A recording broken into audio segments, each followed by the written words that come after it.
Royalty is how franchisors make their money. Our franchisees pay $500 a month and it tiers up. We like that model for various reasons for our business, but a lot, and I'd say 95% of the industry is a percent of your revenue, 5 to 7, 8% of your revenue. That's what you have to come. For those businesses that are not fixed, they've got to put the resources in place to make sure their franchisees are building and growing every single year so those royalties go up.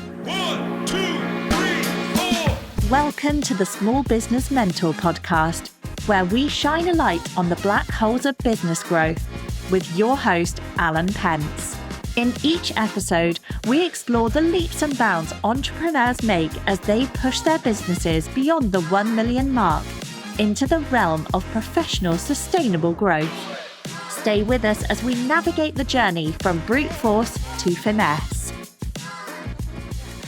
All right. On the pod today, we have a very special guest, the man, the legend, Cliff Kennedy, who is the proprietor of Frios Popsicles. Welcome to the pod, Cliff. Thanks for having me. Excited, pal. Yeah, this is the man that has the cojones to sell pickle-flavored popsicles. I was completely stunned by this when I learned about it. So give us a little background on Frios, like what it is and how it works. Yeah, simply put, that we're the modern day ice cream truck. Our franchisees all across the country ride around in a tie-dye wrapped Sprinter van and sell happiness for a living is what we say. I mean, I can't get it more complicated than that. There's no brick and mortar or anything. It's just, we're just ice cream salespeople. Awesome. And so you guys have sort of like newer flavors. So give what's sort of like the take. Yeah. So, you have to go right at the worst flavor possible, I feel like. So I appreciate that shout out there. That is the one day I leave our production facility, because I don't want to smell the pickles. I love pickles, but I've never been like the pickle pop or anything like that, but people absolutely love it. This is a tradition in the South, is it? Or the Midwest or something where people... Well, yeah, it's the South, but it's also, pickle juice is great for when you get cramps and stuff for athletes. So a lot of work sites will get it for their employees. And then at like the ball fields during the summer and everything, the kids will eat one and it just keeps away the cramps. So it's called a medicinal purpose. So give us an idea beyond pickle. You have other sort of better flavors. Yeah, we've got strawberry mango. We got blueberry cheesecake. The first one I ever tried was key lime pie. It's got graham cracker. It's like something your grandmother made. I lost a serious game of paper, rock, scissors to my son. And so thank God I did. He helped us develop blue raspberry, which is now our like number 2 or 3 flavor. Then you got cookies and cream and chocolate and all that kind of stuff. We got a bunch of seasonal flavors right now. We're rolling out watermelon and strawberry mojito, which are really, really good. So to me, this is sort of like what Ben and Jerry, I think it was Ben and Jerry's did for ice cream. You're kind of doing for popsicles, right? These kind of newer, more interesting flavors. It's not just like lime, orange, blah, blah, blah, right? Right. Yeah. We're just not like the grape strawberry, 3-pack at the grocery store type thing. It is more that gourmet. It is something special when you eat it and it's kind of, you remember it. And so you've built this into a franchise concept. Yeah. So my backstory is I was in the oil and gas world my entire life, that my grandfather started that company and my mom owns it to this day and my brothers are in it and everything else. But I got stuck in traffic, tried our key lime pie pop. May 1st of 2018, I became a franchisee of Frios. I bought out 3 territories. And then from May 1st of 2018, I called the owner of the company in August. I said, I want to buy the company. He said, I'll call you back tomorrow. And then he called me back the next day in August and we started negotiating. And then I took over December 21st of 2018. So a quick 8-month span of franchisee to franchisor, bought the company and moved it from Gadsden, Alabama to Mobile. How many, what do you call it, units or franchises were there? So we had about 18, 20 territories when I bought it. We're at 112 as of today. Wow. That's impressive growth. Any other numbers you're willing to share? Like what, I know it's heavily regulated, so say what you can, but like Yeah, no, we just released an item 19. It's like, so there's a lot of different things in our item 19, the franchising world that, is this kind of like your side hustle that you don't have to do it full time because it is mobile and it's just something you want to do nights and weekends? And we have a lot of people that buy this company, this franchise for their kids to teach them the value of a dollar in a very simple system, so it's anywhere from $20,000 to $200,000 or a little bit more, according to how many territories you get and all those different things. All those variables are inside of our FGDs because, somebody that is doing this, 40, 50 hours a week, really hustle, they are putting in and going to make more than the person that's putting in, 10, 15, 20 hours. Yeah, exactly. And how about the overall company? Like, where are you revenue wise or? Yeah, that's just one of the things we don't share because it's kind of separated and all that kind of stuff of my manufacturing business and everything. So, it's just one of the things we kind of keep. And then you guys probably disclose, like, what does it cost to get set up in the business? Yeah, so it's anywhere from $60,000 to $93,000 and you're up and running. So a territory of 150,000 people is $37,000. And you put a down payment on a van of 10,000 and you're off to the races. I mean, you can start wholesaling, you can start, selling out of carts. So there's multiple revenue streams for our business. That's what everyone really loves. So it's not necessarily B2C. It's a lot of B2B. So you're getting that, hey, big corporate event. We'd love to do 1,000 popsicles for lunchtime, whatever it is. So it's a lot of B2B business for us. And then do you guys give them like a playbook on like, here are the types of events and blah, blah, blah? We've got so much content, material, everything they need, sales scripts, email scripts, everything to go out. We start them out with a little over 100 people or 100 people to contact or more day one. So they're off to the races selling. We've given them how to do it, who to call, where to call, when to call, all that. So basically all they have to do is pick up the phone and call. We try to take out all the guesswork. So the biggest thing for us, Alan, is we're not a food truck. I know it might seem like it. We're not a food truck. We're an ice cream truck. Totally different on the regulation side because you're selling a pre-packaged product. I've got a video out there. It's like, oh yes, here's how we set up. We're going to let you in on a secret on how we set up for an event. You just open the serving window and that's it. There's no grease trap. There's no machines to crank up. You're ready to go. So the simplicity around the business just resonates with a lot of people. And it's like a pre-fitted like Sprinter van that you buy. Yeah. I mean, it's got the freezer in it. It's got an inverter. It's got lights. It's got sounds. It's got everything you want. It's just you plug it up and go. And they're leasing that? Yep. Lease to own. So I was wondering how is it regional in a sense? Like, does it work better in the South versus? Yeah, we're kind of regional right now. We're heavy in the Southeast. I mean, we've got New York, we've got Minnesota, we've got Arizona, Colorado, but a majority of our people are in Texas, Alabama, the Carolinas, heavy in the Southeast, obviously. Do you guys do like advertising support in the areas or that kind of thing? Yep. And so how we've got it, like everyone else does, is Canva. So we've got all these scripted models or whatever they can do. All they got to do is plug and play a couple of words here or there, and it resonates great for their city, county, municipality, their communities and everything. So it's really just plug and play for them. And so basically they're running the advertising in their own area. And so does that like, is there something about it that's Southern that makes it more resonant there? I mean, it's hotter, I guess, but no, it's just one of the things that our core focus was. I mean, we don't need to cast a wide net. We can cast and sell 100 more territories just in the state of Florida alone.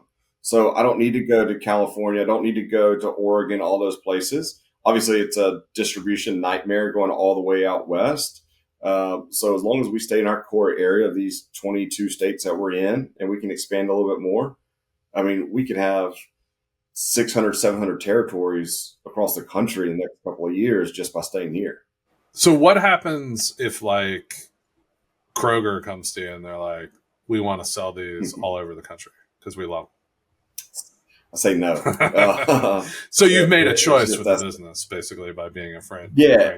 I mean, we do a little bit of private label. So with our manufacturing capabilities. So if, Kroger did come, they want to we could say, yeah, we can make it your brand for you. We don't need to make it for us. So we do have some customers out there that we will put their label, their wrap, their everything. We just make it in our manufacturing facility. And I know you bought the business, right? So you didn't make this decision, but like, I don't know if you've reflected on it. Like, if you have sort of a unique product, like you do, right? Different kinds of flavors, it has like a niche, right? You could go a traditional CPG route, right? And go to stores and not franchise and not have the Sprinter van and all that kind of stuff. Like, have you ever thought about the contrast of those business models? A lot. It's two totally different worlds, CPG to what we do. So, if I'm selling CPG to Kroger and all that kind of stuff and putting the Frios brand or whatever it is, first of all, they're going to want a much lower priced product. So I'm cutting the hands of my franchisees and discounting a gourmet product. We can force them to go high. They're just not probably going to sell as much. But then also for your slotting fees and everything else that you have to do, it's a nightmare. I mean, I've got friends in the CPG space, and they're like, look, if you do that, you got to pay slotting fees. You're not going to have the best slotting fees, and they don't like you, the return, everything else. It's like, it's just, don't want to deal with that. Why do that when I can go with my franchisees, support them, and they can go into everywhere into their community and sell, and it's just much easier. And do you think that there's like a value difference? Like, is building a CPG brand and all these chains and stuff, would that be more valuable than a franchise? No, I think it's two totally different things. I think they both, what are they going to trade on a multiple of their EBITDA? I think with franchising, I think there's more structure and there's more security of a brand like that, because once you grow to 100, you get out of like what is called the emerging status. Once you're out of that, so we're out of there. So it gives you more validity that you've got staying power. But when you get to the CPG space, you've got to prove out that you're going to be a Yasso, a Chloe, somebody like that, that's just going to grow, and they're going to demand the right window space, everything else, right slotting fees. They're going to get balled up rather than up and comers that, hey, we're only going to try you in 30 of our regional stores. And if you have success, then we'll roll you out. There's just a lot more uncertainty in CPG world. It's tough. I had a friend who was running they were doing like beverage mixers, and they were selling in this, they were CPG, and it just felt like every dollar you earn in CPG goes back into getting more, into more places. So like in the end, if you're successful, it's sort of like almost like a venture capital model. It's like, it has this huge dispersion, this huge tail of very few companies like Yasso that hit it. And then they're going to be worth tons of money, but they won't make a dime on the way. They will not pull a dollar out of that business. It is economies of scale business. That's what everything almost. If it's real estate, you got to have a bunch of properties to make a lot of money. It's everything else. You got to just grid it out and invest everything back into your business. Same thing I'm doing. Invest everything I get back into my business until I get to 500, 600, 700, 1,000 units. Then that's when we can be, wildly profitable and everything else. But that's not my focus. I want to get to that scale and economies and everything else. Same thing. It seemed to me on your business that it would be easier to run profitably, right? Like you could, but I guess there is a scale factor, right? You've got to get to scale too, right? It's just a different distribution member. Okay. You got to get to scale. You got to get your royalty you got to become royalty sufficient, because there's not many, if any, franchisors that are profitable for many years, because you got team, you got payroll, you got everything else. You got to get your royalty stream coming in. You've got to offset that balance. And so it becomes very tough, and you got to just grid it up. Is that a technical term like in the industry? Royalty, did you say sufficient? Royalty is everything. Like royalty is how franchisors make their money. So ours is fixed. So our franchisees pay $500 a month, and it kind of tiers up. We like that model for various reasons for our business, but a lot, and I'd say 95% of the industry is a percent of your revenue, 5 to 7, 8% of your revenue. That's what you have to become like that. For those businesses that are, not fixed, they've got to put the resources in place to make sure their franchisees are building and growing every single year, so those royalties go up. Our system it's fixed. We know what it is. We're not punishing their success or anything like that. So it doesn't matter if my franchisee is doing $300,000 or $3,000. Like it's a set royalty. Our is a little bit different. So I guess what you were saying is like you've got to grow that royalty stream to cover all the back costs, and like there's like a point. Yeah, every business knows what their operating expenses are, and it's like, how do I get my revenue to match that, and then how do I continue to grow that? Understanding that your OpEx is going to increase because as you get more franchisees, you got to hire another ops person or another marketing person. So that game is constantly growing, and to a point that you've got an amazing team and everything else, and you continue to grow your royalty stream in your territories, and then that's when you become a big company. Where do you think that is for Frios? Like, what's that inflection point where? It's different because we're about to add some more people. So it's constantly it's kind of like a moving target. So we're good where we want to be now. So now it's like, okay, now we need to add some more people. Okay. So then we got to get this many more territories and this much more revenue and everything else. So it's just like that moving target of growth in a business. Is there a level though, you think, where it's like, hey, this is like, we've hit it. We're now a super valuable company and like kind of your own, you left emerging. I'll leave no secret behind. I want to be the next Kona Ice. Kona Ice has 1,600 locations across the country. I firmly believe that with our business model, look at Kona Ice. They're flexible. I mean, they're a mobile business and they sell frozen ice, a dessert. We're a mobile business that sells ice cream. There's thousands upon thousands of ice cream trucks across the country. We realize that we've modernized that and, through innovation and everything else, but beyond just being in the truck, like Kona Ice, you have to be in the truck.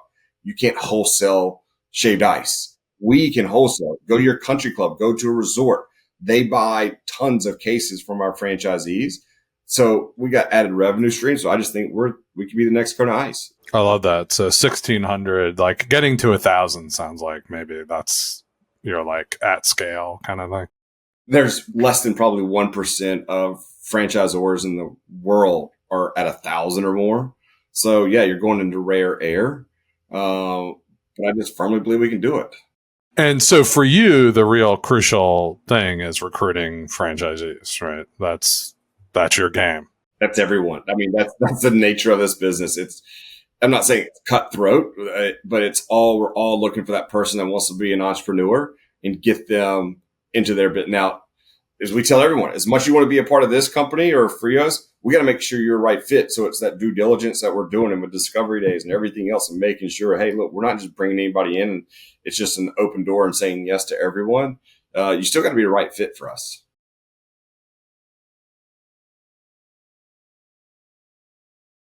Yeah. We want that extrovert, that sales marketing background, very involved in their community. That's what we're looking for. I mean, you're in the sales business with this.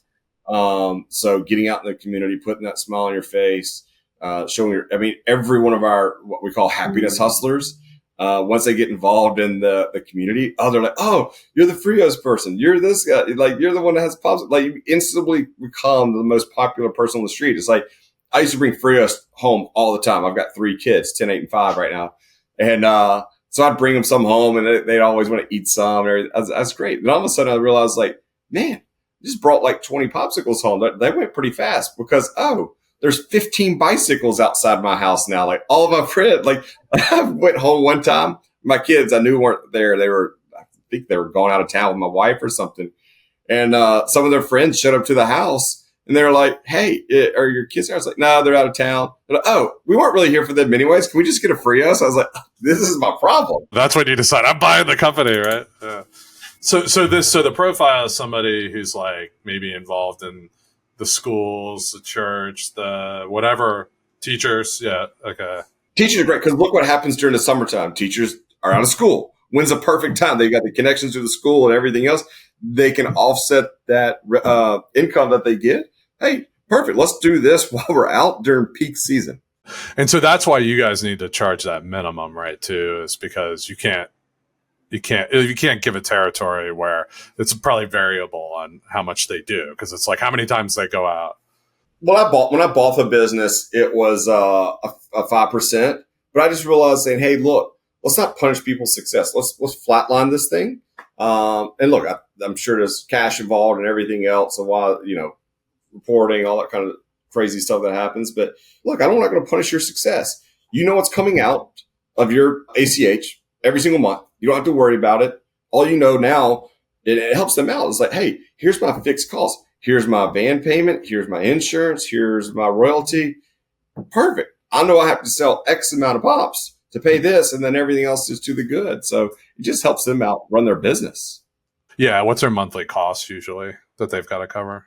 I haven't really tracked that. I mean, their monthly cost is basically just a van payment, some insurance, and then, buying the pops, obviously. So it's going to be a few thousand. It's going to be 2,500, 3,000, something like that.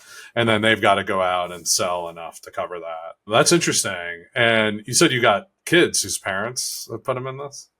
Yeah. So, I mean, one of our most successful franchisees, he bought this for his daughter to teach her how to run a business, and they did it together. I mean, I've got several stories like that they just want to say, hey, look, you're buying it for X, you're selling it for Y. That's it. And it's not some complicated process. They're not having to worry about grease traps or machines to clean or anything like that.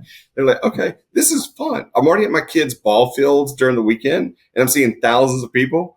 Why not us make some money while we're doing that? So how does that work though? I've never thought about when people, do they have to have licenses all the time to go to XYZ park or do they just drive around? No, you just get your local business license, saying you're an ice cream truck, and then you can go to the parks. You can go to everywhere you want to at that point. I guess festivals and stuff, they might. Do they gate you though? Music festivals, strawberry festivals. There's a pickle festival that somebody bought a bunch of pickle pops to. All those things. But think of, for me, my son plays travel baseball, and we've been going to the tournaments, and thank God this is the last weekend. There's going to be 97 teams at this. So let's just say there's 97, put 10 kids on a team. There's 970 boys already and girls on teams. Then you got coaches. Then you got the parents, thousands of people at this thing. Frios will be there and just slinging pops one after the other. But you don't have, the franchisee doesn't have to pay to get access to that. Sometimes they'll do hey, yeah, if there's an organizer, hey, it's $150 because you're about to make a lot of business or something like that. Yeah, there's festival fees and stuff. Okay, interesting. I love the idea. I mean, it feels like low cost, get in, it's fun, super simple business, right? The flexibility of this, it's not you're tied to a 10-year lease of a brick and mortar or anything like that, and the carrying cost of a big brick and mortar, millions of dollars. There's a time and place for everyone in life. Maybe the time is right now that you need to become a Frios franchisee. And maybe 2 years, if you bought this for your kid and they go off to college or they do something else, perfect. It's a pretty fluid business to sell and trade as well. So, sometimes we do get franchisees I just want to do this for a couple of years, transition, or we're moving now, everything else. Okay, we'll help you sell the territory off. Or do you want to move? There's a lot of different things that the advantages of us over many other people. So then how do you get the franchisees? Is it through social advertising? What referrals? I guess all those. It's all of that. It's the ads that we place. A lot of it is word of mouth. We'll have people say, oh my God, I was just visiting my family in Keller, Texas, and I saw a Frios and I tried one. I was like, oh my God, we don't have anything like this back where I live. And they'll call us and then they'll become a franchisee. And there's broker networks and consultants and all that kind of stuff out there helping sell the brand as well. Now, we met because we were doing X growth stuff with Nick Haluski and co-founders. So have you found that that driving that kind of social engagement as an effective strategy for franchisee acquisition? Yeah, I've had a couple of people ask about the brand and become interested just because of the content that I'm posting and putting out there.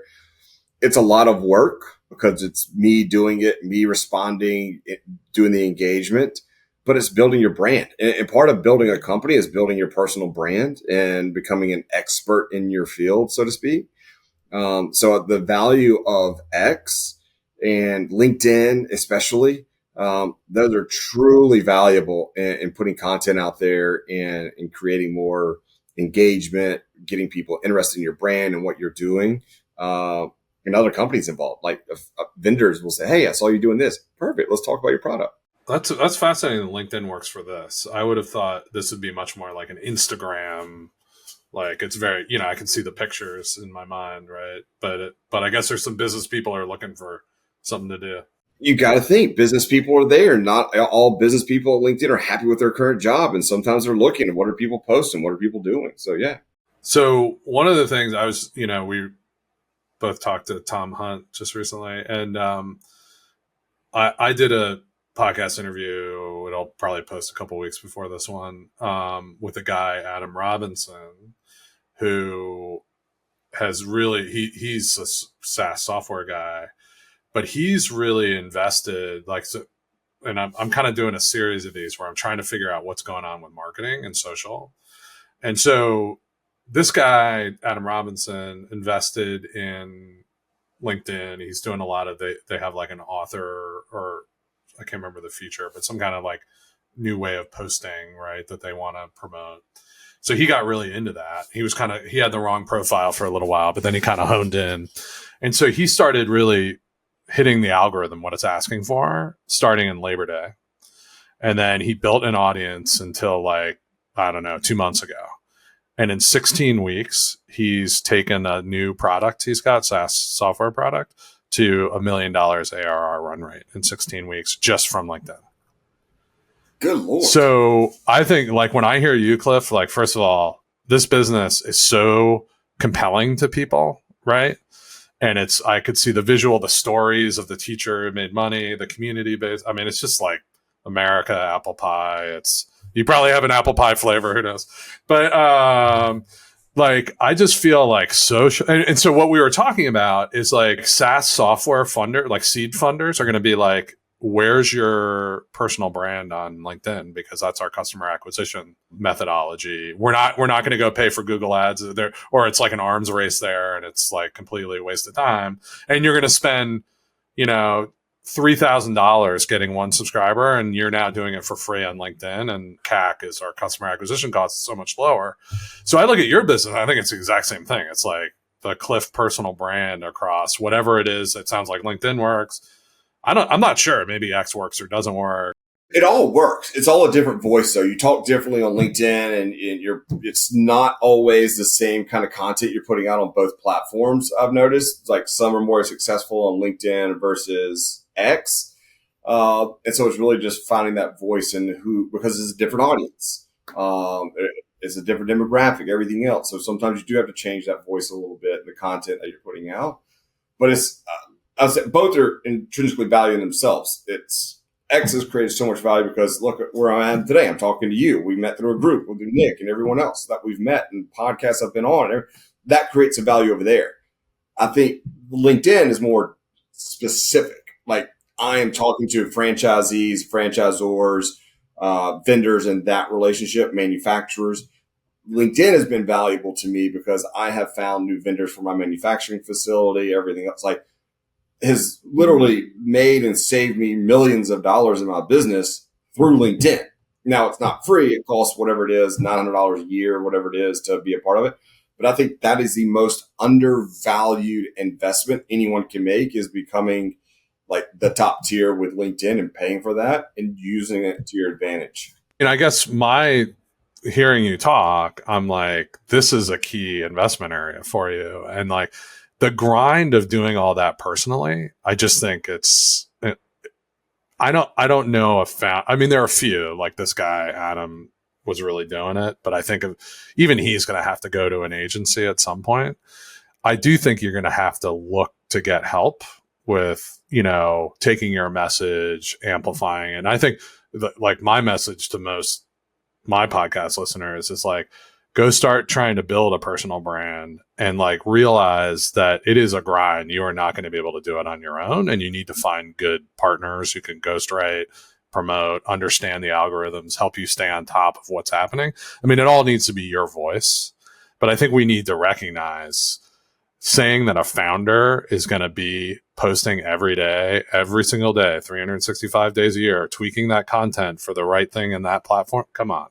That is so people do it. I've no question, but no, there's two different things about that. It's like a business. Okay. So there's some people that can start a business And that's great. They're entrepreneurs. They got something, they can create it. They don't know how to take it to the next level. Okay. So they put in all that grunt work and everything else. I think of that myself as I'm finding my voice. I'm getting my followers. I'm building up that, I always say small sticks build big fires. So you got to start with small sticks. I'm putting those small sticks. I love these Southern metaphor. It's all Southern guys have a million of these, by the way. I'm putting those small sticks together and I'm just getting ready to build that bigger fire. So it's like, all right, I'm getting my followers on X. I'm getting my followers on LinkedIn. Okay. At some point I will hand that off to say, now let's build this big fire. Let's build that brand, whatever it may be. And there's traction. And I just want to get the message out to people. Like, I think there's some amount of like, oh, you're ghostwriting. It's inauthentic. You're full of shit. And I'm like, just look, guys, if this becomes the way that businesses grow, and it has to be, and look, you get huge penalties for stopping and starting. You just mentioned to me before the call, like you were getting, thousands of impressions on a tweet and then you stop for a month and now it's like 30, right? Yeah, exactly. It sucks. You can't stop. But it's like, sometimes my focus as the owner of a business, I need to really hone in and focus on this project. Like I've been on a 3-year packaging project for our shipping department. And it's like just something's it's been like, I will go into a hole for a week and just like, all right, I'm going to come out and I'm going to have it solved. And I don't. And then literally, you can't see it off camera here, but literally I have solved that problem. Like this has been the greatest week ever. I'm just waiting on one more thing to come in. I was like, holy shit. Like that's but it's like, I'm so focused on it. I stopped for like a month of posting and it's like, all right, now X is punishing me because I didn't stay on their platform. So now I got to build it back up. I said, it's like working out. You can work out every day. And I've done 200-mile runs before. I've done 100-milers. I've done it all that training and everything else. I've completed those races. But once I stopped for like 6 months, I just got tired. Now like go try to tell me to do a 200-miler. I can't do it. It's going to take me a long time. Same thing with posting. I totally hear that. And I think what I'm starting to learn out of talking to people about this and I'm trying to get a more of a conversation going about the realities of what's happening. And there's a lot of opportunity in it. But I think that the message is, and I loved your caveat on it. It's like, yeah, I think you probably do need to engage. You need to be a part of it, big part of it in the beginning to get the voice right, figure out exactly what it is. But there's just no sustainable way to keep doing it. And and I don't think anyone should be feeling like they're inauthentic for bringing in agencies. And I think one of my key messages is go find the agencies. Like I'm going to interview a few of them. They're people I know, but go find them to help you because this is a much easier way to get customers. And eventually it'll get overdone and everyone will be doing it and it'll be noise, right? But for right now, it feels like where it's going. And so what I was talking about last week is seeing this. You've got your organic stuff where you like feed the algorithm what it wants, right? And you've got to know what that is. And then you've got paid, usually meta ads like LinkedIn and Twitter don't tend to work that well. And you've got to convert those into something that you own. Now for you, it might be just like, hey, I'm selling franchisees, so I don't really need any other thing. But the other thing that people are doing, obviously, is like, I want a podcast and a newsletter because those are deeper engagement things. And like, particularly with the newsletter, I have their email addresses, right? So I can get 50,000 people that might ever think about buying a franchise onto my newsletter rather than converting them to actually building a franchise right away. So that might be another thing to look at is like, is there another property where you actually get the email addresses and they become a permanent marketing source? Is what I say.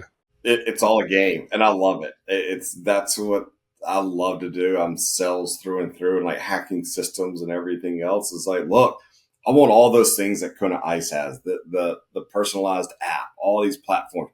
I don't have the resources. I'm not nearly as big as them, but what I do have is the grit and determination to figure out how to do what I can with what I have and amplify that. Times that. Yeah, because like what I started seeing, and I mentioned this on the last podcast, is like, say you did a newsletter, right, about something relevant to it, either franchising or that kind of life or something like that, right? Well, what we're finding is like you can get subscribers off of Meta for, once you dial it in, probably $2 a subscriber, something like that. Some people a little more, some people a little less. If you can then build that, say you get 50, 100,000 newsletter subscribers, usually you can convert 1, maybe 2% of them to whatever offer you have. And maybe, I don't know, maybe a franchise offer is too big. Maybe there's intermediate offers on the way. But like I don't know if you guys have an average franchise benefit, like when you sell someone, what's your lifetime value of that customer? You can convert 1 to 2% and they're worth $15,000, and you spent $100,000 or $200,000 to build the list. Like, how many do you have to convert to make that like the best customer channel? And I think that's what people need to start thinking about. Like, if you can convert somebody and their lifetime value equals 50,000, holy shit, then you should go start a newsletter and pay for every single subscriber you can get, right? So anyway, that's something to think about. Is like, I think that, and your story is so perfect for that. Like selling popsicles. Look, I could sit there and have a bourbon with you and go down that rabbit hole. Yeah, and like, this is what we can sit here and talk on this for like hours and hours. Like that is what just like fires me inside, like figuring it all out, connecting those dots, putting it all on the whiteboard, like putting those if then statements together, and like, all right, we did this, it equated to this, I got this. No, pulling those levers constantly. I mean, it is a thrill ride. I don't know. I've gotten really into it. So like I'm going to figure out something in this space eventually where like using this new way of like funneling down people to a newsletter to you own, and then figuring out the value proposition to that and converting it that way, I think is like basically the new way to build a company. And I think right now you see a lot of people, like the big newsletter guys, they're just selling advertising. But I think it's much more compelling. You can do it for a lot fewer, they need hundreds of thousands of subscribers. I think you can build SaaS companies, popsicle franchises, all sorts of things by converting those people. And you don't need that many to really make it a compelling proposition. No, I agree 100%. And I was actually looking in that, and then life takes you in different directions from time to time. But it's like, it's always what's out there, what's being done, and how do you put it in a framework that says, okay, is this that new pipeline that we can really get a good attraction to and a good conversion rate? And you're always looking at ROI, no matter what it is on everything. It's like, okay, we've got this big pool of resources in the marketing space. So like, okay, let's really try to hone in on like 2 or 3 avenues. If it's a newsletter, okay, all right, well, we're getting, 1,000 people coming in. We converted 1. Okay, that's still great. The ROI on that, because it's a little bit of work, you get, the value of this franchisee coming in is X. All right, but we're doing over here, we're getting 50,000. And there's only 2, so it's not as good. So it's like, okay, even if it's less, is it quality over quantity, and everything else is where you really try to make those numbers work. Yeah, and I think it's interesting, like these new channels that are opening up and how the landscape is shifting, right? So I think before everyone was saying just build organic social, right? And I think what I'm sensing is that world, although it's not gone, it's shifting, right? And the algorithms are going to constantly change what they want based on what the parent company needs or what's the big thing at the time. And so it's always going to be a game on that side where they're going to eventually funnel you to having to pay for it, because that's how they make money, right? So now the response has to be, all right, now I've got to figure out how to arbitrage that to something that I can then sell that makes more money, right? So that's basically the game and marketing at this point. And if you just end up in like a paid war, it's just like a bloodbath, right? Everyone's paying. And that's why it's so tough in the marketing space right now, is because, yes, somebody can go, a company or PR company can say, oh, we went viral because this is what we did and everything else. But by the time that article's already gone viral, by the time you sign up with this agency, the algorithm has changed. It's constantly shifting world. It's like, what's the next thing? Like, how do you make the next one go? Because what you did there does not work for this one, completely different story, whatever it is. So the struggles they have of constantly shifting, that's crazy. Well, it's like what I saw with e-commerce, right? Like all these people, Amazon wanted to build their third-party marketplace. So they opened up this huge thing. It was a bonanza for all these people. You got like Thrasio and all these people rolling them up and blah, blah. Everybody's doing it. I remember my son coming in and talking to me about how he's going to like do FBA kind of business or something. And it's just like, and then Amazon's like, all right, now we're going to completely monetize this. Now that you've all helped us build it, you're on our rented ground, and we're going to just totally like take all the money out of it. And now no one makes any money, and it's like, it's just a brutal grind of, and Amazon just keeps, hey, you got to pay more for advertising. You got to pay more for this. And it's like, so if you build your strategy, this is what I worry about with the LinkedIn thing. It's like, don't build your whole strategy. Use LinkedIn. Now you take advantage of the algorithm, because they want to build this author thing, right? They want more people engaged in a different way than before because of TikTok and stuff. So like, yes, take advantage of it, but you have to have something that converts them out of LinkedIn, or else LinkedIn's going to turn that screw, and all of a sudden your entire customer acquisition process just got screwed. I mean, you're constantly moving the field goal posts, no matter what you do. I mean, it might work, but you have to be willing to not say, oh, this is everything. You've got to be looking, what's next? It's a constantly evolving space. And it's like, it's impossible. Like, you wake up and you're like, okay, what did I just do? All right, that didn't work. I got to do the next thing. Awesome, Cliff. This has been great. Where do people reach out if they're interested in selling blueberry popsicles? I'm on X, and LinkedIn is the easiest place to find me. X is it Cliff Kennedy? Yeah. Handle? Okay. And then LinkedIn, Cliff Kennedy. Look for Frios, Frios. That's popsicles. It's the trend sweeping the nation. If you want in on the new Ben and Jerry's, this is it. That's it. The next cone of ice. That's right. The next cone of ice. I went to school in Vermont, so Ben and Jerry's. There we go. I get it now. I get it. That's awesome, Cliff. We appreciate you being on. Thanks, pal. See you soon.